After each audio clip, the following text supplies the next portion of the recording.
합쳐서 하는 게 좋아요. 따로따로 하는 게 좋아요. 합쳐서 하고 빨리 끝내기. 네. 알겠습니다. 내용이 좀 상이하긴 한데 합쳐서 슬라이드가 너무 강의를 좀 늦게 올려서 미안합니다. 업로드를 어떻게 하는지 몰라가지고. 시작합시다. 출석도 안 불러도 된다고 하니 58분이긴 한데 그냥 하죠. 그래서 반갑습니다. 저는 신경과 서울병원 옆에 신경과 서춘명이고요. 맡은 강의가 탄수초성 질환하고 자율신경계 질환, 자율신경계 이런 건데 약간 신경과는 있으면 조금 마이너 파트긴 한데 그냥 편하게 그냥 편하게 들으면 될 것 같아요. 이렇게 강의를 안 필요는 없어서 그래서 이제 가보면 디마일리네이팅 디지즈 이게 탈수초 질환, 탈수초성 질환 뭐 어쨌든 근데 디마일리네이팅 디지즈라고 보통 이렇게 얘기를 하는데 디마일리네이팅이라고 하면 이제 영어로 써있지만 마이엘린이 망가지는 걸 얘기하는 거예요. 마이엘린이 뭔지는 기억이 날 텐데 엑손이 있고 엑손 따고 있는 전선 피복이 마이엘린이잖아요. 그게 망가지는 걸 디마일리네이션이라고 하는데 마이엘린 망가지는 이유는 엄청나게 많습니다. 뭐 면역학적인 것도 있고 그다음에 무슨 약간 이거는 좀 용어를 다르게 하긴 한데 어쨌든 유전적인 것도 있고 메타볼릭한 것도 있고 다양하거든요. 근데 이제 흔히는 디마일리네이팅 디지즈 그러면 CNS 인플라마토리 디마일리네이팅 디지즈를 흔히 시사합니다. 그러니까 왜냐하면 예를 들면 마이엘린 망가지는 건 뭐 여러 가지가 있는데 흔히는 이제 왜냐하면 다발성경화증이 외국에는 굉장히 흔하기 때문에 그렇게 말해서 이런 CNS 인플라마토리 디마일리네이팅 디지즈는 왠지 잘 모르겠는데 인플라메이션 때문에 마이엘린이 주로 망가지고 엑손은 생각보다 많이 망가지지는 않는 그런 자가면역 질환 이렇게 생각하면 될 것 같고요. 그래서 CNS 디마일리네이팅 디지즈에는 여러 가지 병이 있는데 세 가지 병이 지금 제일 핫한 메이저 병이고요. 이 세 가지 병의 특징을 간단하게 이해하면 되겠다. 이번 시간의 목표는 뭐다. 이렇게 생각하면 될 것 같습니다. 다발성경화증부터 들어봅시다. 다발성경화증은 굉장히 유명한 병이죠. 사용이 훨씬 많아서 그렇기도 한데 되게 오래전부터 이제 만성적으로 염증이 있으면서 화이트매터, CNS 화이트매터에 여기저기 병변을 일으키고 그것 때문에 이제 디마일리네이션이 돼서 엑손까지도 망가지는 그런 병이고 자꾸 릴랩싱하는 코스를 뛰다가 결국은 이렇게 진행하는 형태로 가는 그런 거고 이 병을 보면 국내는 이게 20년도에 제일 블랙이 20년도 연구인데 3. 뭐 지금 한 3.5명 이렇게 생각하는데 최근에 저희 학회에서 이제 전수조사 같이 3차 병원들 대상으로 리얼월드 데이터 한번 뽑아봤는데 3.3명 정도 나왔거든요. 700명 정도. 근데 이게 약간 만성질환이라 자꾸 늘어나고 있어요. 그래서 수가 자꾸 늘어나는 것 같다 이렇게 생각하고 근데 이제 서양은 보면 여기 보면 북미 지역 보면 10만 명당 100명이 넘어가면 한 200명쯤 된다고 해서 그래서 얘네들은 이제 젊은 여자 특히 뭐 저기 애프리칸 아메리칸 이런 사람들은 손이 저리면 와서 선생님 혹시 저는 MS인가 이렇게 얘기할 정도로 굉장히 흔한 질환으로 알려져 있는데 국내는 약간 희귀 질환으로 되어 있죠. 그래서 젊은 여자에서 많아서 그래요. 그래서 20, 30대의 젊은 여자의 비율이 높은 되어 있습니다. 다발성경화증 어떻게 생기는지 보기 위해서 패솔로지를 먼저 보면 이게 지금 이제 오톱시 스페시멘 짜가는 건데 여기 보면 이렇게 이제 화이트매터를 검게 스테이닝을 한 건데 이렇게 구멍이 뻥 나 있죠. 이게 이제 플락이 있는 거예요. 염증 때문에. 그래서 이제 여기가 아마 벤트리클 텐데 벤트리클 주변에 이렇게 구멍이 뻥 나 있는 플락이 있는 거라서 그거를 이제 우리가 마이엘린 로스가 있는 플락이 있다 이렇게 표현을 하고 여기 이제 엑손 스테인을 해보면 생각보다는 엑손이 많이 망가지지는 않았고 근데 이게 주로 어디 생기냐 주로 이제 옵틱 너브, 스파이널 코드 그다음에 브레인스템의 특정 부위, 세레벨럼 그다음에 콜텍스의 경계치 적사 콜티칼 리전이라 하면 콜텍스와 화이트매터에 닿는 부위 이 인접 부위 혹은 콜텍스 안쪽으로도 요즘은 병변이 파견된다고 얘기하는데 그런 부위에 병변이 잘 생기더라 그렇게 얘기를 하거든요. 다른 스테인 사진 보면 여기 보면 이게 이제 화이트 매터고 이게 콜텍스인데 여기 옆에 이렇게 구멍이 빵 나 있죠. 그래서 여기 이제 인플라메이션 플락이 생긴 거고 PLP 스테인이 주로 이제 마일린하고 연관된 프로테인 스테인한 거 보면 이게 스테인이 빵꾸 나 있죠. 이거는 정상인 거거든요. 이게 정상 조직인 거고.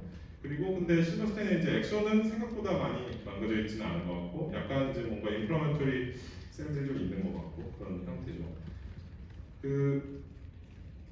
그래서 이 면역세포를 추가 이뮤노 스테인 해보면 이제 T셀이랑 B셀, 그다음에 임무노글로불린 디포지션이 확인이 돼서 이런 것들에 연관돼서 염증이 생기는 병이구나, 플럭이 이렇게 군데 생기는구나 이렇게 알 수 있습니다. 그래서 이 면역학이어서 어떤 방식으로 생기냐, 결국은 오토리액티브 T셀이 이제 머리 안으로 들어와서 이게 약간 이제 오토이뮨 일으키는 TH17셀 쪽으로 디퍼런시에이션 하면서 이게 뭔가 면역반을 일으킨다. 이게 예전에 아이디어긴 했어요. 그리고 물론 거기에 B셀이 당연히 도움을 줄 거라고 생각은 했는데 예전에는 그래서 T셀 베이스드 디지즈다 이렇게 얘기를 했었었는데 최근에 이제 B셀 디플리팅 테라피를 주로 쓰고 있거든요, 요즘은. 그래서 이게 효과가 되게 좋은 걸로 돼 있어서 생각보다 B셀이 훨씬 중요한가 이런 아이디어를 가지고 있는 상태입니다, 현재는. 그래서 B셀과 T셀이 공이 다 중요하게 이 면역학적으로 이런 이 자가 면역 질환을 일으키고 있다 이렇게 알면 될 것 같고, 오토안티젠이 뭐냐, 타겟된 오토안티젠 원지를 엄청 찾으려고 노력을 했는데 확인되진 않았어요. 그리고 이게 CSF에서 올리고폴마르밴드에서 이뮤노글로불린이 더 많이 만들어지는 게 확인이 되는데 그게 어디를 타겟팅하고 있는지에 대해서는 아직 논란이 있습니다. 자, MS의 리스크 팩터는 뭐냐 하면 여러 가지가 있는데 선생님들이 아셔야 될 거는 엡스타인바 바이러스이거든요. 엡스타인바 바이러스는 원래도 리스크가 되게 높은 연관성이 있는 걸로 알려져 있긴 했는데 최근에 이제 몇 년 전에 나온 사이언스에 나온 좋은 논문을 보면 EBV 인펙션이 있고 나서 얼마 지나고서 MS가 생긴다고 돼서 훨씬 더 코잘리티가 좀 더 강하게 최근에 설명되고 있어서 이 EBV랑 연관된 이제 오토안티젠들을 막 연구를 하고 있습니다. 그래서 그 연구는 잠깐 얘기하면 그게 무슨 미국이었나? 거기에 군인들 혈액 샘플을 이렇게 쭉 이렇게 레지스트리 같이 모아놓는 그런 게 있었는데 계속 어떻게 시리얼로 혈액 샘플을 뽑는데 그 MS가 젊은 나이에 생기니까 생기기 전에 혈액 샘플을 뽑아놓은 거랑 생기고 나서 뽑은 것들을 비교를 해봤더니 EBV가 없던 애가 감염되고 좀 있다가 MS가 생기더라 이렇게 확인이 됐거든요. 이 EBV 인펙션 자체는 한 성인기 중년으로 넘어가면 시로 포지티브 레이트가 한 80%, 70, 80% 이렇게 나오거든요. 그러니까 이제 성인기 되면 거의 다 감염되어 있는 건데 어떤 유전적이거나 환경적인 백그라운드가 있는 사람이 급성기로 감염될 때 MS가 생기는 거 아니냐 이런 식으로 우리가 지금 현재는 추정하고 있습니다. 아직 뭐 명확하게 더 확인하기는 어렵지만. 그래서 다발성 경화증의 클리니컬 코스는 뭐 이렇게 여러 개가 써 있는데 이 그림을 보시면 될 것 같아요. 그래서 이렇게 언더라인하게 이제 어떤 타이밍에 오토이뮤니티가 생겨서 브레인의 CNS 인플라메이션 액티비티가 쭉 깔리는 거예요. 그 와중에 한 번씩 이렇게 뭔가 이뮤너 액티비티가 올라올 때가 있는 거죠. 그게 특정한 클리니컬 프레시홀드를 넘으면 겉으로 증상을 보이는 거죠. 근데 뭐 이거는 인플라메이션이 심해서 그럴 수도 있고 아니면 위치가 그래서 그럴 수도 있고 플락이 어디 생기냐에 따라 증상이 달라지니까. 그래서 처음 이벤트 다발성 경화증이 이렇게 그래서 쭉 있는 상태에서 한 번씩 이벤트가 생기는데 그게 처음 이제 진단되는 경우를 이제 첫 번째 이상 이벤트다 이렇게 해서 CIS라고 부르고 그 다음에 이게 자꾸 반복되면 이 환자가 반복되는 형태의 MS구나. 근데 이게 보통 한 10년에서 15년 넘어가면 뭔가 재발이 확실하지 않은데 환자가 계속 나빠지거든요. 건강도 나빠지고. 그래서 그런 형태를 이제 프로그레시브 MS 이렇게 부릅니다. 그래서 증상은 다발성 경화증의 증상은 뭐 아까 플락이 여기저기 생긴다고 한 거 하고 어디에 생긴다고 얘기 드렸던 것처럼 플락이 생기는 위치 때문에 나오는 증상이 생기는 거예요. 어디 변변이 뭐 옵틱 너브에 있으면 눈이 안 좋을 거고 브레인스템에 있으면 브레인스템 증상이 생길 거고 그런 식이거든요. 그래서 거기에 맞춰서 생기는데 좀 특별하게 흔히 많이 이건 MS인가? 라고 생각할 수 있는 특징적인 클리니컬 신드롬은 우선은 그 유니레터럴 옵틱 뉴라이티스인 경우 단순히 옵틱노라이티스는 이디오패시픽 뷰기도 높은데 이거를 이제 팔로우를 해보면 MS로 이제 변하는 케이스들이 꽤 있고요. 그 다음에 마이라이티스는 파셜 마이라이티스 형태로입니다. 파셜 마이라이티스라 하면 스파이럴 코드는 우리가 모터, 센서리, 오토노미 다 침범이 되면 컴플릿 마이라이티스 보통 그렇게 해요. 근데 이제 그거의 일부분만 증상이 있는 거죠. 그리고 뭔가 이렇게 무슨 브라운 시커드 같이 생기기도 하고 어쨌든 파셜한 형태의 마이라이티스. 그 외에는 이제 스템 침범하는 것 중에서는 트라이제미널 뉴럴지아 형태로 오는 케이스도 있어요. 그러면 그것도 이제 5번 트라이제미널 너무 나가는데 플럭이 생기면서 증상이 오는 거거든요. 이런 증상이 생기고 그 플럭하고 상관없이 이런 이제 페인과 뭐 인지 기능이 떨어지고 디프레션, 퍼티그도 아주 특징적인 증상입니다. 이런 것들이 생길 수 있는 걸로 되어 있습니다.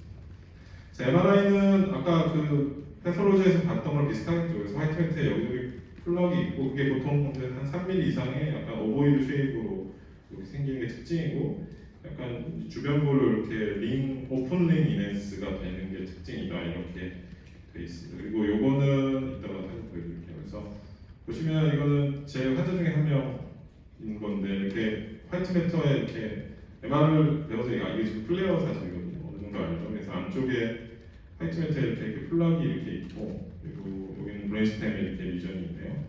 그리고 여기는 이제 콜퍼스 캘로점이 있는데 이렇게 리전이 있는 모습이고 요거는 이제 세지탈 컷이거든요. 그래서 미드라인에 보면 이렇게 화이트매터가 이렇게 내려가잖아요. 그래서 이 화이트매터 따라서 생겨서 퍼펜디큘러하게 생긴다고 해서 손가락 같다고 해서 이제 버슨 스핑거 이렇게 부릅니다.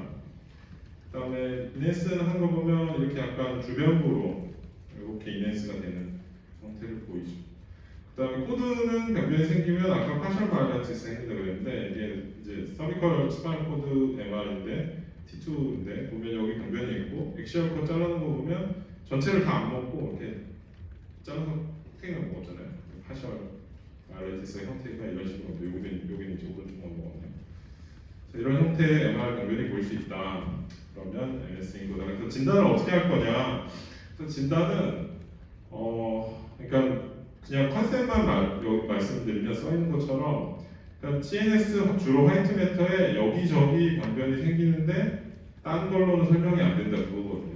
근데 그거 여기저기 생긴다는 걸 어떻게 증명할 거냐를 적어도 2군데 이상에서 생기고 그게 시간적으로 떨어져 있고 공간적으로도 여기저기 생기고 시간적으로도 그러니까 한 번에 쫙 생긴 게 아니라 이전에 생긴 건 여기 있고 이 중에 뭐 몇 년 지나서 또 여기 생기고 이런 식의 시간이랑 공간적으로 떨어져 있는 거를 증명하면 그게 MS다 이렇게 얘기를 하는 거거든요.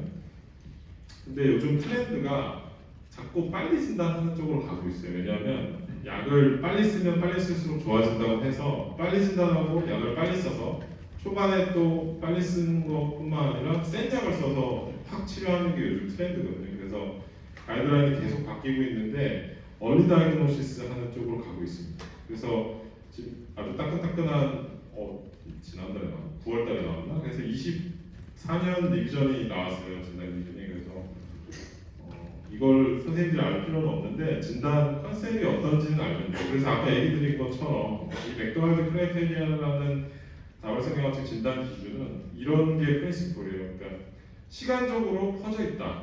그러니까 이게 한 번에 생긴 게 아니라 여기가 생겼었고 좀 더 지나서 생긴 거다. 이런 시간적인 차이가 있고 공간적으로도 떨어져 있다. 그러니까 뭐 옵틱 너브에도 있고 스파인 코드에도 있고 브레인스템에도 있고 이렇게 떨어져 있다는 걸 증명하고 딴 게 아니다라는 걸 증명하는 게 진단의 메인 방법이다. 그렇게 돼 있어요. 그래서 진단을 위해서 필요한 거는 클리니컬하게 히스토리와 이그잼으로 판단하는 게 일단 있어요. 그래서 히스토리상에서 이그잼상으로 확인되는 명백한 이벤트가 있었던 증거가 있으면 그걸 하나의 그냥 이벤트로 생각하거든요. 그리고 그게 이제 있었다는 게 뭐 히스토리는 있지만 뭔가 객관적으로 정말 그게 있었는지는 다른 보조적인 방법으로도 확인할 수 있는 거예요. 사진으로도 확인할 수 있고 정기생리학적인 검사로도 확인할 수 있고 그래서 거기에 이상이 있고 히스토리가 맞으면 이때 이벤트 한 번 있었구나 2년 전에 옵틱 너브에 뭔가 있었구나 이런 거를 증명하는 거예요. 그래서 그걸 증명하는 보조적인 테스트들을 할 수 있다 이렇게 이해하시면 될 것 같아요. 그리고 진단을 위해서 아까 말씀드린 것처럼 다른 원인이 아니어야 되기 때문에 모그랑 아쿠아폴리프 안티바디 테스트는 해야 되는 걸로 되어 있습니다. 그래서 모그랑 아쿠아폴리프는 아까 앞선에 3개의 메이저 디마리네이팅 디지즈 중에 하나가 NMO가 아쿠아폴프 안티바디랑 관련이 있고 모가드는 말 이름대로 모구랑 관련된 질환이잖아요. 그래서 그렇게 이해하면 될 것 같아요. 그래서 이거는 좀 더 세부적인 진단 기준인데 넘어가도 될 것 같은데 요거 하나만 보면 아까 얘기한 것처럼 공간적으로 퍼져 있다고 할 때 병변이 어디 있는 걸 갖고 퍼져 있다고 할 거냐. 근데 5개 중에서 2개 이상의 공간에서 이런 병변이 있는 걸 퍼져 있다고 하는데 그 여기가 잘 생기는 데란 얘기예요. 그런 그 MS 플라그에. 그러니까 그렇게 알고 있으면 될 것 같고 나머지는 너무 구체적인 내용이라 넘어가면 될 것 같아요. 이거 새로 진단 기준 만들었던 거에서 나오는 좀 어려운 내용이어서 요거는 새로운 이미징 파인딩을 그래서 진단 기준에 인테그레이션 해서 나온 건데 이미지에서 이렇게 플락이 있으면 가운데 이렇게 데스리 지나가는 것처럼 보이는데 베인이 그래서 베인 주변으로 인플라메이션이 생기면서 플락이 생긴다 이렇게 이해하면 될 것 같습니다.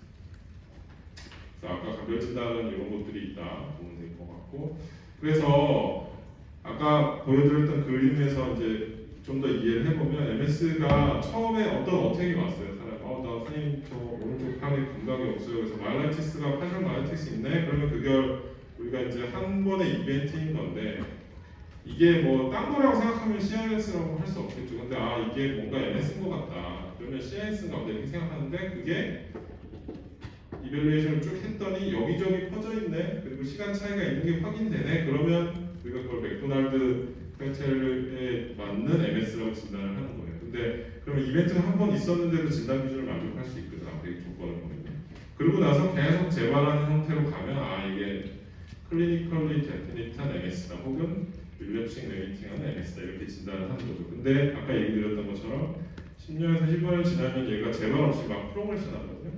그러면 뭔가 프로그레시브 MS로 가나 보다. 보통 그걸 재발 없이 1년 이상 프로그레션 지속되면 그렇게 하거든요. 그러고 근데 최근에 나오는 개념은 RIS가 이게 Radiologically Isolated Syndrome에서 이제 요즘 MR을 많이 찍으니까 증상은 한 번도 없었는데 사진 찍었더니 MS처럼 보이는 거예요. 여기저기. 그럼 이거 선생님 MS 아닌가요? 이벤트가 한 번도 없었으니 그렇게 말할 수가 없어서 예전에는 아무 치료도 안 하고 그냥 모니터링 하라고 했는데 2024년 아까 얼마 전에 리뷰전됐던 크라이테리아는 이것도 진단할 수 있게 바뀌었습니다. 그래서 이것도 자꾸 이제 인테그레이션 돼서 넓어져서 조기 치료하는 방식으로 가는 것 같아요.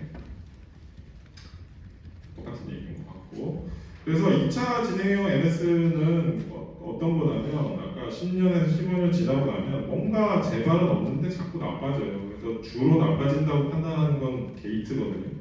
그래서 걷는 게 점차 나빠집니다. 그래서 그 중에는 우리가 이제 릴랩스가 계속 있냐 없냐를 가지고 좀 구별해서 보기도 하는데 이때 되면 이제 뭔가 커그니션도 좀 떨어져 있고 사람이 덜 하고 그다음에 리스폰스도 둔하고 걷는 것도 느리고 MRI 찍어보면 브레인 아트로피도 심하고 화이트센터에는 막 플럭이 새로 생기고 이네스가 되는 건 없는데 예전에 있었던 병변들이 계속 남아있고 약간 익스펜전하거나 아까 보여드렸던 파라마그네틱 리전 같은 게 생기고 그냥 남아있고 이런 경우가 많아요. 그래서 이런 경우는 지금 우리의 제일 주된 문제 중에 하나예요. MS 치료하는 데 있어서 이 디지즈 모디파잉 트리트먼트가 주로는 릴랩스 액티비티를 억제하는 쪽에 타겟팅이 되어 있기 때문에 이렇게 프로그레션하는 타입의 MS의 치료에 대해서는 아직 논란이 있어요. 최근 약제 하나가 허가를 받긴 했는데 문제가 있습니다. 그래서 치료를 어떻게 할 거냐?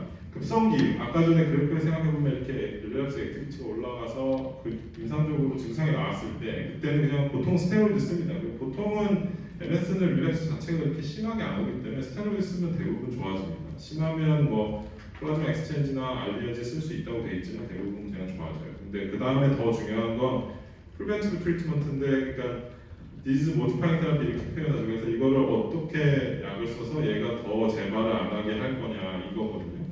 그래서 약제를 보면 이렇게 쭉 계속 나오고 있고 이거 지금 18년도까지밖에 안 된 그래프인데 예뻐서 들고 오긴 했는데 이 뒤로도 약이 계속 더 나오고 있고 여기는 그러니까 이제 우리는 약간 곁다리로 혜택을 받고 있는데 미국에는 아까 얘기한 것처럼 굉장히 웨스턴 컨트리는 굉장히 유명률이 높아서 돈이 엄청 들어가요. 참고로 얘기해주면 그러니까 미국 내 약 중에 마켓시아 1등한 약들이 다발성공증 약제들이에요. 약제 하나가 비싼데 쓰는 사람은 많고 한 번 쓰면 계속 쓰잖아요. 이거 뭐 크로닉 디지즈가 있어요. 그렇기 때문에 미국 내 뭐 CNS 드롭 중에 마켓 쉐어 하면 10개 중에 한 5개는 MSCI거든요. 그러니까 미국에서는 굉장히 중요한 이야기예요. 돈이 되는 이야기이기 때문에 펀딩이 계속 들어가서 리서치가 계속돼서 계속 약들이 나오고 있어요.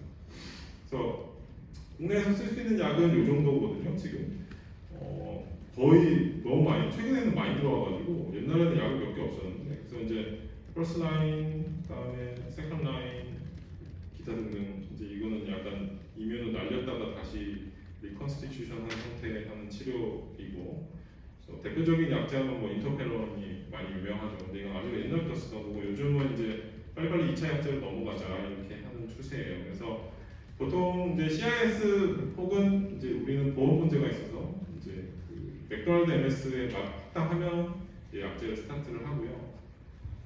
여전히 2차 약제부터 먼저 시작하는 거에 대한 연구는 조금 논란이 있는데 우리는 이제 1차 약제 먼저 시작하고 쓰다가 브레인에 리전이 더 생기거나 아니면 유상적으로 재발이 있거나 하면 이제 2차 약제로 넘어간다 이런 형태로 해요. 그래서 이제 재발이 있냐, MRI에서 액티비티가 있냐, 아니면 뉴럴로직하게 디서빌리티 프로그레션이 있냐 이걸 가지고 우리가 이제 모니터링을 하죠. 그래서 재발을 하거나 MRI에 병변이 있거나 하면 스위칭을 하는데 그래서 옛날에는 이런 식으로 했었어요. 그래서 잘 보다가 1차 약제 쓰다가 좀 더 생겼네, 2차 약제 넘어가고 이래도 조절이 안 되네, 이렇게 갔는데 요즘은 그래서 이제 그 다음에는 빨리빨리 올리자, 많이 기다리지 말고 쭉쭉 빨리 올리자 했다가 요즘은 이제 약간 무슨 항암 치료할 때 인덕션 하는 것처럼 초기에 빵 센 걸 쓰고 액티비티가 확 떨어지면 그다음에 약한 약으로 바꿔서 모니터링 하다가 또 심해지면 다시 빵 쓰고 이런 식의 컨셉이 자꾸 나오고 이게 베네핏이 더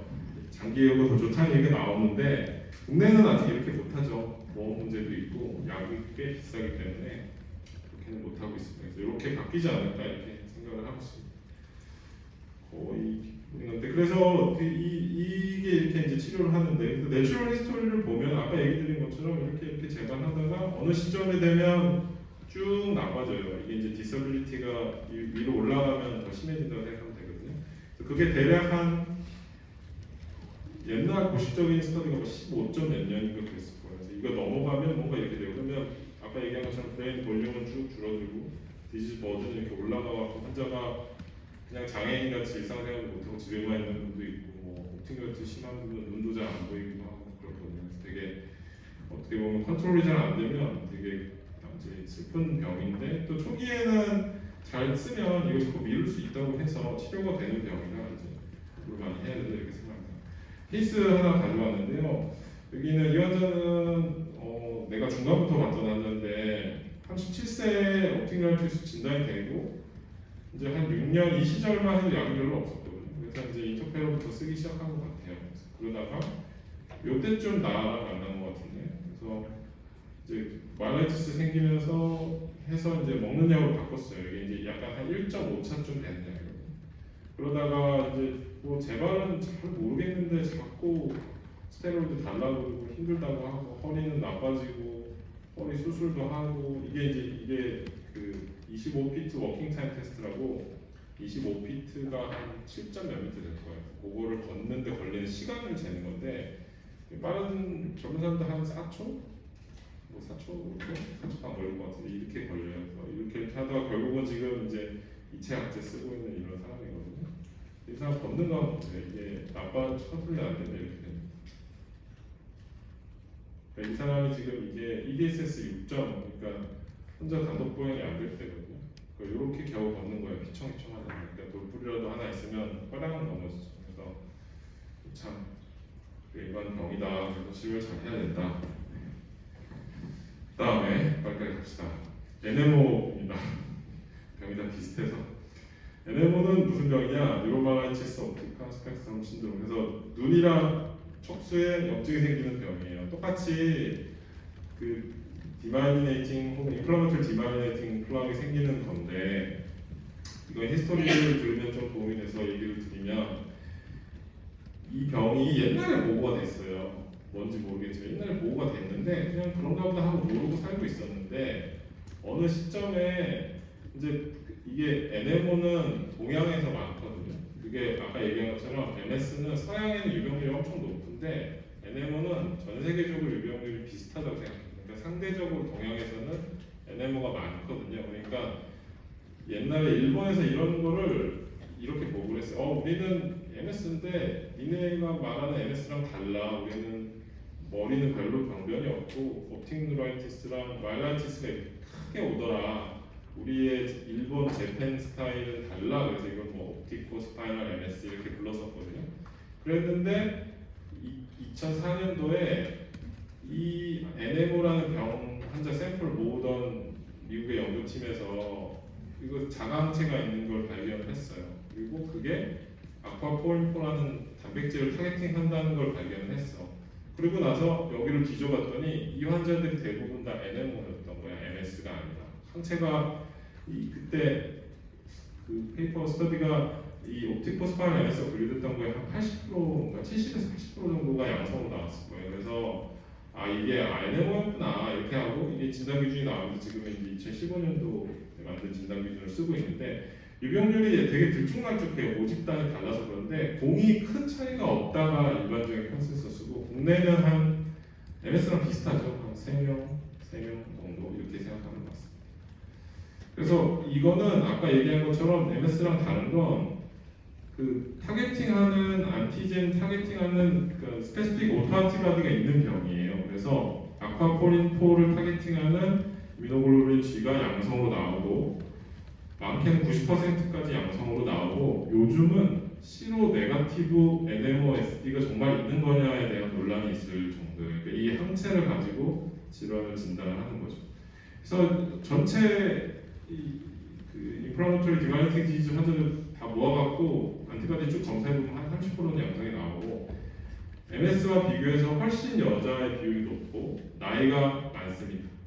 보통 한 3, 40대라고 생각하면 돼요. MS는 20, 30대. 그 올드에이지가 훨씬 많아요. 아까 얘기한 것처럼 아쿠아포린4 단백을 타겟팅하는 스페시픽 오토안티바디가 있는 병인데 이거는 선생님들이 더 잘 알겠지만 워터 채널이거든요. 브레인에 주로 에스트로사이트에 많이 분포하는 워터 채널이에요. 그래서 이렇게 생겨서 여기 사이에 물 통과하는 거예요. 그래서 여기 뭔가 문제가 생기면 이데마가 생길 수 있는 거거든요. 그래서 여기에 바인딩하는 주로 이 엑스트라셀룰러 도메인 3개의 에피톱이 있는데 여기에 바인딩하는 오토안티바디가 생깁니다. 근데 이게 이 N 터미너스의 아이소폼에 따라서 3차원 구조가 달라져서 23 몰레큘이 주로 이런 그 올소고널 알리 파티클이라고 하는 수프라몰레큘러 어그리게이션을 하는 걸로 되어 있어요. 이거는 일렉트로 마이크로스코프 찍어놓은 거 보면 M1 타입은 이렇게 흩어져 있고 M23 타입은 이렇게 뭉쳐 있거든요.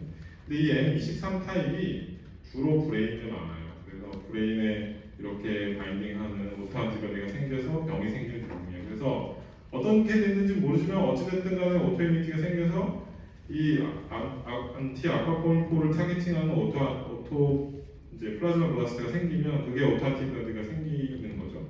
그래서 이게 이제 혈중에 돌아다니다가 어떤 이유에선가 브레인에 있는 이 아쿠아포린4에 바인딩하면 이게 이제 이뮤노글로불린 G1이기 때문에 컴플리먼트를 액티베이션 하죠. 그러면 이제 컴플리먼트 시스템에서 여기가 망가지는 거예요. 그래서 여기가 망가지면서 인플라마토리 플라우이 생겨서 거기에 그거에 따라서 병이 생기는 병이다 이렇게 이해하면 됩니다. 근데 아까 얘기 드린 것처럼 이뮤노글로불린이 혈중에 돌아다니다가 CNS로 들어가야 되는데 BBB가 있기 때문에 못 들어가거든요. BBB는 면역글로불린은 BBB를 통과할 수가 없어요. 그래서 이게 통과되는 뭐 어떤 메커니즘이 있는 경우도 있어요. 예를 들면 뭔가 메니아티스가 생겼다. 그러면 뭔가 인플라메이션 생기니까 BBB가 루즈해지잖아요. 그런 이벤트가 있거나 아니면 다쳤다 그런 경우도 있고 그거 말고는 정상적으로 우리가 BBB가 없는 지역이 있습니다. 서큐멘트리컬러 오간도 해가지고 여기는 약간 뭐랄까 그 호르몬과 케모 센싱 이런 것 때문에 BBB가 열려 있는 구간이 있거든요. 그 구간들은 BBB가 없기 때문에 이런 NMO가 바인딩 잘 할 수 있지 않을까 이렇게 추정을 하고 더 뒤져보면서 더 알게 됐는데 그래서 이 에어리어 오브 포스트레마 메둘라의 뒤쪽에 BBB가 없거든요. 그래서 거기에 오토안티바디가 바인딩하면서 NMO 어택이 잘 오는 포발 부위로 되어 있습니다.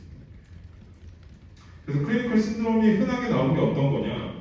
아까 얘기한 MS랑 비슷하다면 비슷할 수 있는데 옵틱 뉴라이티스가 오는데 훨씬 더 세게 오죠. 심하게. MS보다. 그리고 마일라이티스가 아까 MS는 파셜 마일라이티스가 온다고 했는데 이거는 LETM 형태, 그러니까 Longitudinally Extensive Transverse Myelitis, 그러니까 세로로 길게 와요. 보통 3 vertebral segment 이상으로 길게 오게 되거든요. 그런 형태로 세게 오고, 아까 얘기한 것처럼 BBB가 없는 circumventricular organ 중에 잘 생긴 것도 있어서 여기 생기는 증상이 뭐가 있냐? 히컵하고 GI 트러블, 노지아 버미팅 이런 걸로 오거든요. 그래서 인트랙터블 히컵으로 시작하는 NMO가 있습니다. 그리고 그 외에 이제 뭐 브레인스테인이나 이런 데 생기는 것들이 있고, 이거는 재발하면 재발이 엄청 세게 와서 재발 때문에 장애가 심하게 와요. 대신에 아까 MS처럼 2차 진행형 형태로는 잘 안 가요. 그러니까 재발이 한번 왔는데 치료가 잘 안 되면 재발 한번 멀쩡하던 사람 재발 뻑 하고 나면 못 걸어. 근데 못 거는 상태로 그냥 가는 거지. 10년이 지나고. 그다음 또 재발 한번 오면 뭐 눈이 안 보여. 이런 식으로 장애가 쌓이는 그런 형태다. 이렇게 이해를 하면 될 것 같아요. 그래서 브레인에러 사진을 좀 보여드리면 MS랑 비슷하다고 하려면 비슷하다고 할 수 있는데 훨씬 좀 뭐랄까 좀 그러니까 동글동글 예쁜 형태가 아니라 약간 지저분하죠. 이렇게 널찍널찍하게. 그래서 이거는 특징적인 병변들 이렇게 넓게 온 형태로 이렇게 와서 좀 다른 병이다. 그래서 진단 기준은 알 필요는 없는데 기본 컨셉은 아까 얘기 드린 특징적인 임상 증상이 있으면서 항체가 양성이다. 항체가 양성이 아니면 특징적인 임상 증상이나 MRI 특징이 여러 개 있어야 된다. 이거라고 보면 돼요.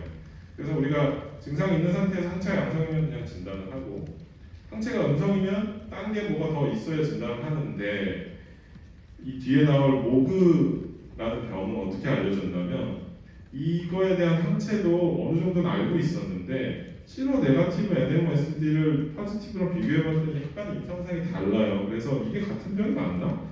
그래서 고민을 하다가 예전에 어느 정도 알던 안티바디들을 디텍션 메소드를 수정해갖고 체크를 해봤더니 시로 네거티브 NMOSD에서 생각보다 많이 나오더라고요. 그래서 이게 다른 병인가 보다 해서 이 안티바디를 가지고 이런 CNS 인플라마토리 디마이너틱 디지가 있는 사람들 모아가지고 체크하면서 디지즈 엔티티가 확인된 병이에요. 그래서 실로 네거티브 NMOSD의 엔티티는 지금 사실 좀 불명확한 상태다 이렇게 보면 될 것 같아요. 치료는 스테로이드를 쓰고 그 다음에 거의 대부분 증상이 심하기 때문에 플라즈마 엑스체인지를 하게 되는 경우가 많습니다. 그 다음에 예방 치료는 어떻게 하냐? 면역 이뮤노 서프레센트가 메인 치료라고 생각하면 돼요. 하나 중요한 거는 다발성의 경화증에 쓰는 약의 대부분은 NMOSD를 증상을 악화시킵니다. 대표적인 인터페론 같은 거를 잘못 쓰면 NMO가 확 플레어업 하거든요. 그렇기 때문에 진단이 매우 중요하고 그래서 항체 검사를 꼭 해야 된다 이렇게 생각하면 되고, 최근에 이렇게 FDA 승인된 약효가 4개나 나왔어요. 그래서 컴플리먼트를 블럭하는 약, 이건 효과가 너무너무 좋아가지고 스터디를 RCT를 하는 동안에 재발이 한 개도 없어갖고 계산이 안 돼서 중단하는 그런 약, 그리고 B셀 죽이는 약, 요거는 인터로킨 6 떡을 끄는 약 이렇게 치료를 하고 있습니다. 그래서 예후는 전체적으로 MS보다는 좀 안 좋은 편이라고 되어 있는데 아까 얘기한 것처럼 세컨더리 프로그레스 코스로 안 간다.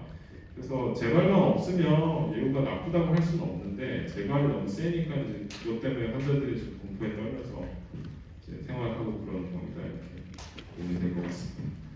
마지막으로 모가드인데요. 모가드는 이제 모그라는 단백질을 알아야 되는데 모그라는 단백질은 어디 있는 거냐?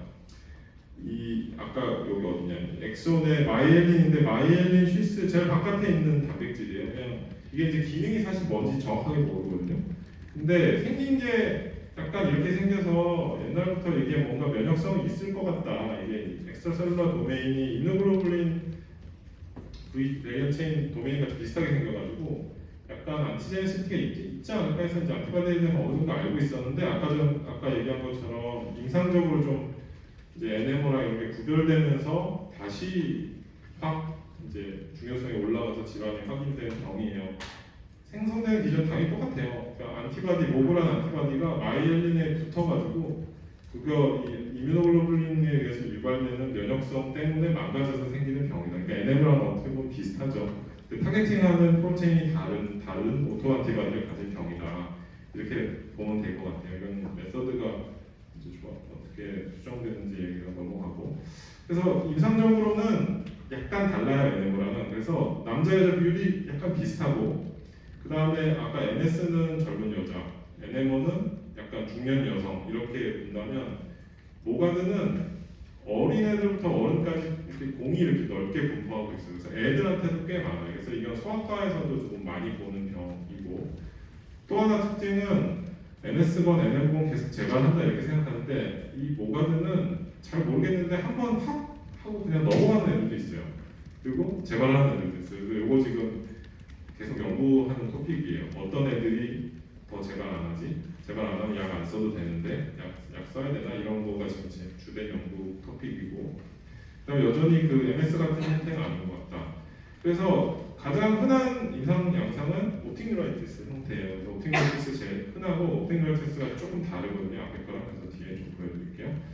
그래서 진단기준 이것도 진단기준 나온 지 얼마 안 됐습니다. 23년도 말 그래서 이제 24년도부터 진단기준 처음 만들어진 병이거든요. 그러니까 정말 얼마 안 된 병이죠. 그래서 이 내용을 알 필요는 없고 파스도 똑같아요. 임상 양상, 특징적인 임상 양상을 보이면서 항체 양상이면 진단한다 이렇게 보면 돼요.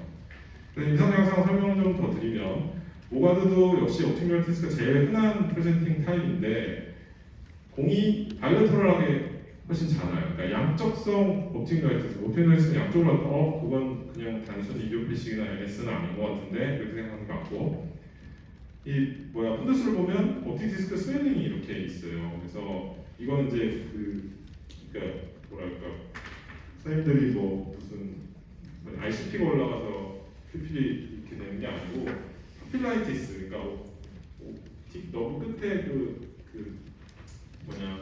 파필라가 인플라메이션 생기면서 이렇게 옵틱 디스크 스웰링이 있는 것처럼 보이는 거예요. 그래서 심하면 약간 이렇게 헤모리지 같이 페리파필라리 헤모리지 같이 이렇게 보인다 이렇게 돼 있습니다. 그래서 증상이 되게 심한데 또 금방 좋아지고 이런 병이에요. 그래서 보면 이렇게 MS는 그냥 한쪽에 찍 이렇게 레트로블라 옵틱 뉴라이티스 이렇게 오는 게 특징인데 모그는 양측성으로 많이 오고 그 다음에 또 하나 특징이 옵틱 너브 주변으로 이네스가 돼요. 여기 사진 보면 이게 옵틱 너브인데 그 주변부로 지금 파이프된 게 이네스가 되는 거예요. 그래서 페리뉴랄 이네스먼트가 된다가 특징이고 그 다음에 이건 딴 얘기지만 NMO는 옵틱 키아즘을 이렇게 침범하는 경우가 많아요. 뒤쪽, 더 뒤쪽이죠.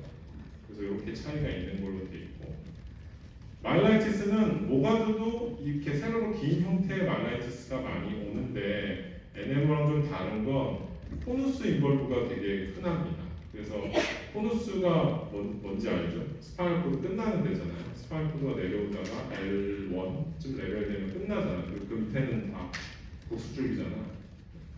그렇잖아요. 그래서 그 스파이널 코드가 끝나는데 거기가 이제 세이크랄에서 소변 대변 컨트롤하는 데가 있잖아요. 그죠? 선생님 배웠을 거예요. 그래서 그 부분에 잘 생겨요. 아래쪽에 그게 특징이고 그 다음에 엑시얼 컷을 보면 사진이 이렇게 좀 H 사인 이건 우리한테는 많이 얘기 나오는데 전공인들은 알아야 될 것 같지만 어쨌든 이런 게 많이 보이더라 이렇게 돼 있습니다. 그래서 이런 차이가 있고 그 다음에 브레인 리전은 이것도 이것만 갖고 선생님들이 구별할 수 없지만 하나 알 거는 아뎀 형태로 잘 온다. 소아과에서 아뎀을 배우게 될런지 모르겠는데 그냥 이거 옛날에 그러니까 이게 약간 뭐랄까 파라 인펙셔스인 경우도 있고 뭔가 오토이뮨 같이 이거는 그냥 확 플레이업해서 이렇게 머리에 이렇게 군데군데 뭐가 생기고 얘가 의식도 쳐주고 시전도 확인하고 그러다가 치료하고 나면 좋아지는 그런 병 알고 있었는데 그 애들 중에 모그 항체가 나와서 그러고 나서 막 재발하는 타입인 애들이 있더라. 이게 지금 현재 컨셉이에요. 그래서 아덴 형태가 하나의 프레젠팅 심텀일 수 있다. 이렇게 이해하면 될 것 같습니다.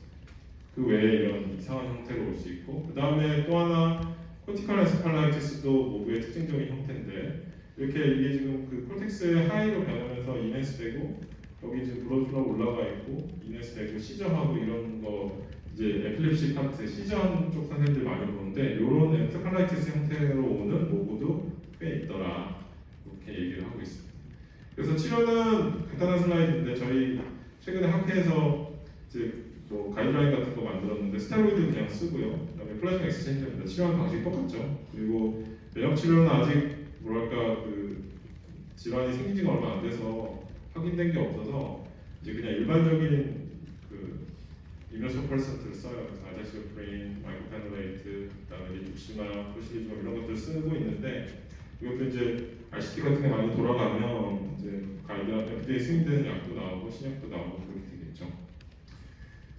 네, 그렇게고 그래서 이건 이제 그냥 곁다리 슬라이드인데 쌤들이 지금 세 개의 질환을 내가 설명을 해줬는데 이게 그 뭐랄까 이 뉴로 이뮤놀로지 영역이거든요. 뉴로 이뮤놀로지 그러니까 신경과랑 이뮤놀로지의 공이 같이 하는 영역이에요. 이게 클리니컬하게도 되게 중요한 클리니컬 뉴로 이뮤놀로지 되게 중요한 필드고 그다음에 베이직 사이언스에서도 굉장히 중요한 영역이어서 이 영역은 되게 넓어지고 있다. 그리고 특히나 이 오토안티바디가 엄청나게 많이 밝혀지고 있거든요. 앞전 수업들에서 마이오사이티스 같은 이제 머슬 문제에서도 오토안티바디 얘기가 많이 나왔을 거고 오토이뮨 엔세팔라이티스에서도 오토안티바디 얘기가 많이 나왔을 텐데 그런 게 공이 다 몇 년 안에 최근에 다 10년 안에 다 생긴 것들이에요. 그래서 이게 막 익스펜딩 하고 있는 영역이었고 다 비슷한 컨셉이에요. 치료가. 왜냐면 면역 치료가 비슷하거든요. 그러니까 뭔가 플레이업 되면 확 나빠지고 뭔가 면역 스테로이드 때려붓고 뭐 이렇게 하면 확 다운시키고 그다음에 재발 안 하게 메인테너스로 뭔가 이뮨 모듈레이션 해주고 이게 기본적인 컨셉이거든요. 그래서 이런 비슷한 스트래터지의 치료를 하고 그 타겟 프로테인이 뭐냐에 따른 증상이 다를 뿐인 거겠죠. 그래서 그리고 또 새로운 약제들도 많이 개발되고 있어서 앞으로 선생님들이 보는 의료에서는 훨씬 더 중요한 역할을 하지 않을까 이렇게 생각이 듭니다. 그래서 마지막으로 세 개의 병의 특징을 잘 이해하면 시험을 잘 볼 수 있지 않을까 이렇게 생각합니다.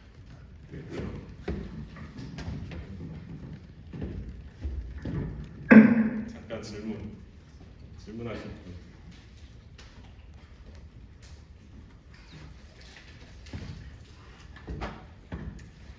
그러면 빨리 합시다.